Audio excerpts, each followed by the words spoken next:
Hey everyone, in this video I'll show you how to create monthly performance reports in Looker Studio, step by step, beginner friendly, and fully updated for 2026.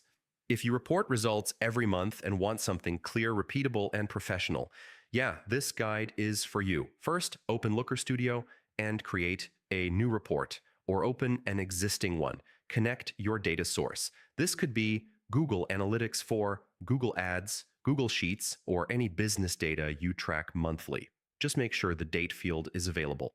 That's important. Now start with high-level metrics. Add scorecards for total users, sessions, revenue, leads, or conversions, depending on your goal. These scorecards give a quick summary of monthly performance. So yeah, always place them at the top. Next, add a date range control. Set it to show one full month by default, like last month. This allows you or your clients to switch between months easily without editing the report. Now visualize trends. Add a line chart using date as the dimension and your key metric as the value. This helps you see performance changes throughout the month, spikes, drops, or steady growth. To go deeper, add breakdown charts. Use bar charts or tables to show performance by channel, campaign, page, product, or region.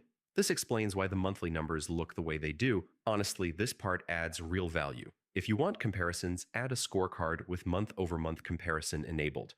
This instantly shows growth or decline compared to the previous month. Super useful for reports. Design matters here.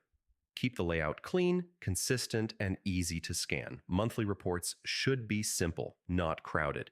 Before sharing, switch to view mode, change the month, test filters, and confirm everything updates correctly. And that's it. By using scorecards, date controls, trend charts, breakdowns, and comparisons, you can create clear monthly performance reports in Looker Studio. If this guide helped you, don't forget to like the video, share it with your team, and subscribe for more